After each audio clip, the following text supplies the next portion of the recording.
Has the Republican establishment abandoned Donald Trump? The New York Times reports that Federal Election Commission disclosures show big money donors are increasingly bypassing the man at the top of the ticket, instead focusing on helping out candidates in the Senate and House races. Louisa, let me begin with you. How damaging could this be for the Trump campaign? Do you think they have abandoned, the Republican establishment has abandoned Donald Trump? Well, there has been this huge break between the Trump campaign and the Republican establishment, and Trump has not been raising the kind of money for the RNC that Hillary Clinton has been raising for the DNC. It's in part the fact that a lot of these establishment candidates don't want to be seen with Trump, partially because a lot of big donors don't want to donate to Trump and they want to focus on where they think they can win. It's either because they disapprove of some of Trump's positions. Keep in mind, traditionally, a lot of the big money behind Republicans is big business money, pro-trade, a lot of pro-immigration reform, a lot of the things that Trump is against. And partially because they don't see him as a winning candidate, so they really want to help those down-ballot senators, congressmen, governors who they think where they can really make a difference. I think that part of the question is really, does Trump need that kind of money because he's not making as many big, expensive ad buys as Hillary Clinton? He got a lot of free media, disproportionately so in the first part of his campaign. And now, obviously, in the general election, a lot of that media has been negative, and that's coming back to haunt him. But the bigger question is, what is he doing on the ground?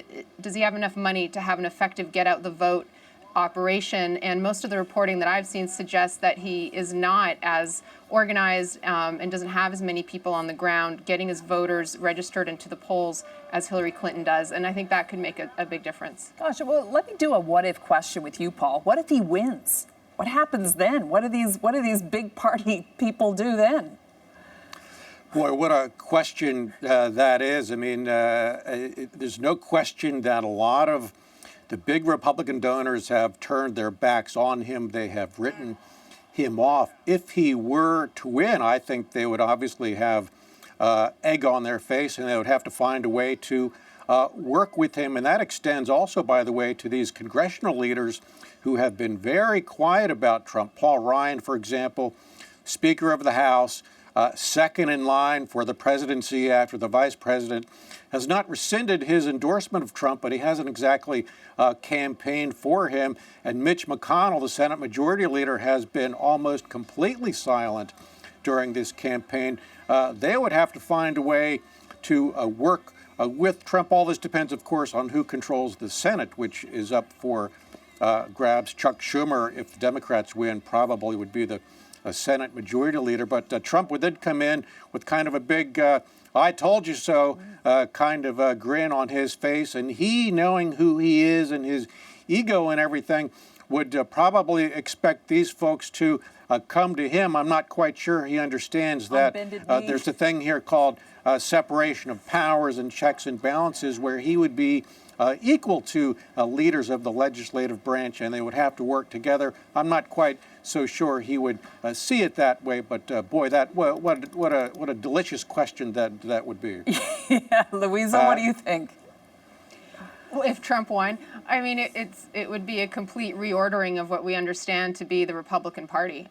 Who would be the Speaker of the House? I don't think it would be Paul Ryan. It might not be Paul Ryan even if Trump loses. Yep. There's a big internal civil war brewing among Republicans about where do they stand on some of these big issues. Are they realigning to become the anti-immigration, anti-trade party that's focused on getting out white voters? Or, as they've been trying to do since Mitt Romney lost, can they reorient to be a younger, more diverse, more appealing to women party? And that's a huge debate they're going to have regardless of who wins in this election. 9 days before the election, you both point out, and Clinton is still trying to frame the ballot question in voters' minds. Here's what she said last night.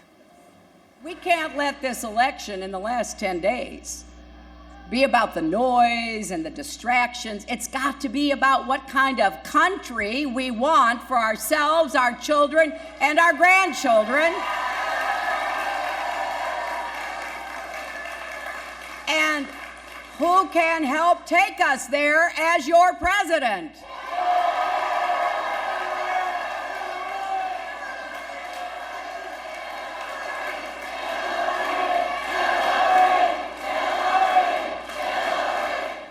I know Hillary Clinton wants that to be the ballot question, but Louisa, is it? Well, I think usually after an 8-year presidency, the ballot question is, do you want change or more of the same party? In this case, it's complicated because Trump doesn't represent the regular alternative Republican Party. He represents something similar to what Bernie Sanders represented, which is a huge systemic critique of the whole system of Washington, the whole system of government, of institutions, of the media. And that's what he's putting on the ballot. Do you want someone who's going to completely challenge the existing order? Problem is, we don't quite know exactly what he would replace it with or how he would govern, because he diagnoses a lot of problems, but he doesn't give very substantive, detailed solutions. So he's sort of a risky answer, whereas for Hillary Clinton, she's trying to make this about values, about identity politics. How can you vote for a man who's done these things and said these things about women, about minorities, about religious groups? And that's the threshold that she's putting out there for voters, and at a time when the economy is doing well, and when Barack Obama is getting higher approval ratings than he usually does. So maybe change isn't exactly on voters' minds when they look at Donald Trump. Paul, what do you think the ballot question is? Well, it's important to mention there have been businessmen as presidents before, and there have been bomb throwers who've become president before, not quite to the extent that Trump is. And when they come to town, they have it's often a bucket of cold water in their face when they realize that they can't change things as quickly or to the degree that they want. My own theory is that Trump thinks that as president, he can act as he does as the chief executive officer of his own company, just telling people do this and do that. Members of Congress aren't answerable to Donald Trump. They're answerable to their constituents in their highly defined congressional districts across the country. They can tell him to take a hike if they so choose. Trump also thinks, for example, that he could reorganize the federal government and hire and fire people at will. Certainly not true. Presidents really have hiring and firing power over only about 2,000 federal employees out of about 2 million, only the very top jobs. The rest are these deeply entrenched civil service types. Now, he could try and change the way the whole civil service works, like Theodore Roosevelt and other presidents have done. But I say, good luck with that. That would take an awful long time. It would need congressional approval, just a big mess. So the ability for him to come to town and just turn everything upside down on its head and just change the way Washington works. Boy, it sounds good when you're out on the campaign trail talking about this, and it certainly resonates with people who have a deep distrust of Washington, a suspicion that everybody here is on the take and corrupt and everything. Sounds great on the campaign trail, but actually trying to do something about it here is a whole nother ballgame. There's no question that we have a ton of problems. People here are entrenched in this and that, and Washington in some ways is a world unto itself, but the power of someone to come to town and change all of that as easily as he seems to say, I think he's vastly overestimating his ability to affect change. All right. Well, we'll leave it there. We'll see what the next week brings, and I look forward to talking to you both next week. Thank you. Thank you. Paul Brandis of West Wing Reports and Louisa Savage of Politico in Washington.